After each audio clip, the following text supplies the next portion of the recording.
Hey guys, Camilo here, Cash Flow Properties and Cash Flow Talk. Welcome to another episode of Shit Happens, guys. Today I'm going to talk about how I was able to fight a $423,000 lien with the city of Coral Springs. Stay tuned.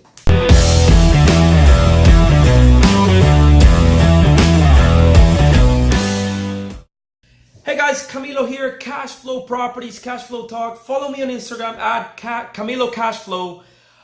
Today I want to talk about one of my worst, or probably my worst fight with the city regarding code violations and liens on a property because of a simple, stupid thing that I didn't do that cost me thousands of dollars. Guys, if you like what you're hearing, comment below, subscribe below, like it, share it. Let me know your thoughts, guys. My point about this shit happens is to bring you guys value and learn from my mistakes and from my friends' mistakes, guys. I want to share the bad and the ugly. I'm tired of the people sharing the good in business. I want to share the bad and the ugly and what I learned from it. So every Friday, stay tuned for Shit Happens episodes. So I own a rental property in Coral Springs, Florida. And it was about 2.5 years ago that it was in 2017 that I was refinancing on a property, and I got a call from my title agent, Mark, and he says, "Hey, Camilo, do you know you have liens and violations on this property?" I'm like, "No, I mean, it's rented. It's supposed to be free and clear." I closed on this property about 2013, and in 2017, he sends me a letter that in September 2015, there was 7 violations, and it was accruing a fee for $100 per violation per day for about 2 years. Guys, what that means is $700 in violations for 2 straight years, $700 per day. It accrued to be $423,000, $429.80 because of a stupid mistake. Let me share with you guys what happened. As a landlord, you are responsible for your properties, even if you have a tenant in place. Even if your tenant's responsible for cleaning the yard, for cutting the grass, for making sure the property is well maintained, you're still the owner of the property. And this is exactly what happened to me. Unfortunately, I moved from my home office to another office. And I did not update the public record information with the city of, with the Broward County. So they had my previous address. And obviously when I moved, I had 12 months of when the USPS would forward the mail to my new address. But after a year, they stop it. And I had moved about 2 years before this thing happened.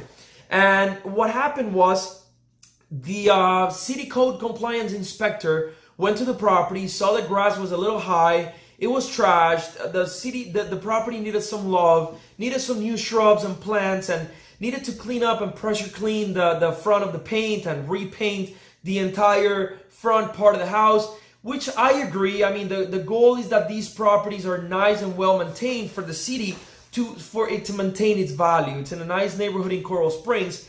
But unfortunately, I got this violation, which I have 30 days to comply, and I have no problem with if I would have received the violation. Long story short, guys, they sent a letter to my previous address, but I had moved already of over 12 months already. So the mail was not forwarding the correspondence to me. So I was not receiving this. So they sent me another notification. If you don't comply by 30 days, fees are going to start. Obviously, I didn't receive it. And then again, and then again, and then again, until, okay, fine, no problem. This thing is starting, and I'm getting liens, and I'm getting these things mailed to me, but I'm never receiving them. In 2017, I wanted to refinance on the property, so I needed to pull a lien search on the property, and that's how I realized there were 7 violations accruing $100 per lien on the property.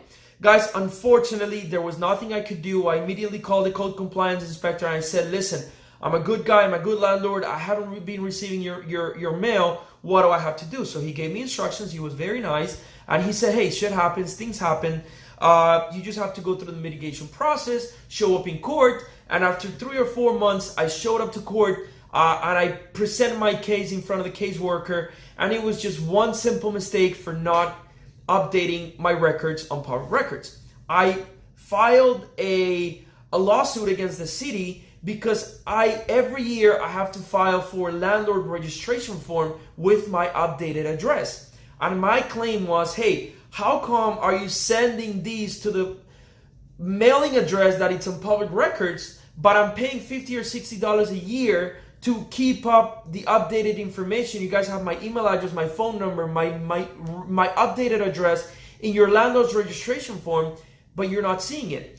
Long story short, guys, I kind of won that case, and the judge saw a good faith in me, but he ended up negotiating like $7,000, and I said, listen, $7,000 is way too much money for one case, for not changing and updating one address.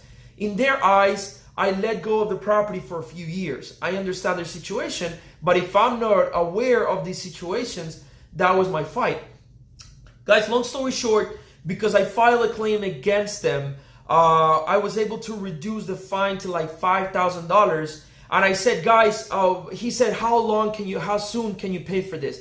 And I had a chance to pay it in 1 year, 2 years, 3 years, or 4 years. I said, fine, no problem. I'll pay it in 5 years and I'll just pay $100 a month.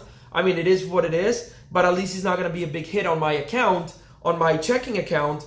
And he said, can you pay it sooner? I'm like, no, if I get a discount, maybe I will. So I kept negotiating, and this was in front of a judge, and there were 30 other cases behind me waiting for their turn. So I was talking one-on-one with the judge, and if you guys have ever been in court, you present your case, especially with properties. I present my case, the judge is listening to me, there's another person on his right just taking notes, and the sheriff or the inspector on the other side of the room, and everybody else that has other cases is listening to me, and I was the first case. So I said, fine, I mean, I'll pay it in 4 years, $100 a day, a month, whatever it is. I mean, it is what it is. And he said, can you pay it sooner? I'm like, yeah, I can pay it sooner if I can get a discount. So from $7,000, he lowered it to $5,000. And then I said, listen, what if I pay these in 3 months? Would you give me a bigger discount? What's the best you can do? And he said, well, after court costs and inspection costs and maintenance costs and all of these, the best thing we can do is $2,500 plus those fees. I said, okay, no problem. How much time do I have to pay for that? And he says, but this amount can only be done if you pay it in 5 months. I said, what if I pay it in 3 months? Would you give me an additional discount? He said, no, that's the best you can do. Guys, long story short, I had to pay it in 3 months, and it was reduced to $3,700. Let me show it to you guys.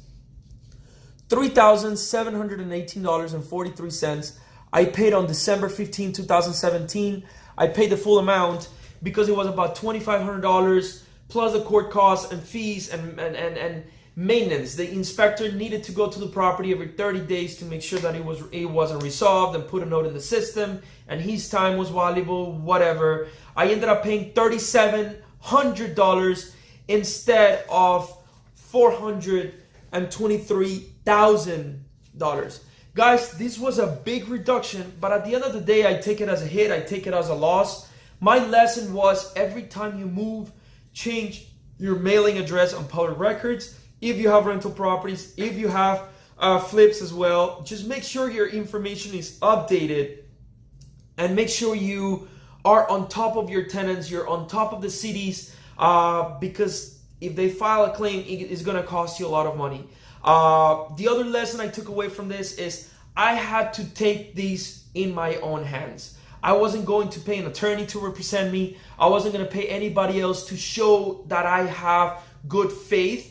And I presented my face in person in front of a judge with no representation, which helped a lot. The guy saw I was young, I was energetic, I was willing to do whatever it takes to do the right thing. I immediately took action and I installed the shrubs and I painted the house, I pressure cleaned it, I pressure cleaned the roof as well. And I basically took care of all the violations within 30 days as soon as I found out that I was in violation. And since then, I had like 4 or 5 inspections with the inspector. So I gave him my cell phone number. I told him, please don't let these happen again to me. If anything goes wrong, please call me directly or send me or make sure you have the right address so I'm notified.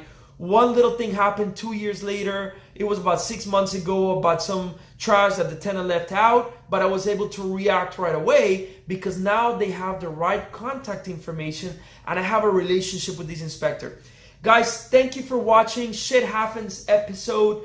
Every Friday, I'm going to be sharing the shit that happens in business because I want to be raw, I want to be real, I want to be true, I want to be honest, and I want to bring a lesson from this. I want to share what I learned from this. Even if I lost money, I want to share what I learned. And if I didn't lose money, or any of my clients or my friends that want to share their story on the Shit Happens episode, I want to share what we learned from this so that it doesn't happen again. Guys, thank you for watching. Don't forget to subscribe below. Give me some love, and I'll see you guys next time. Take care.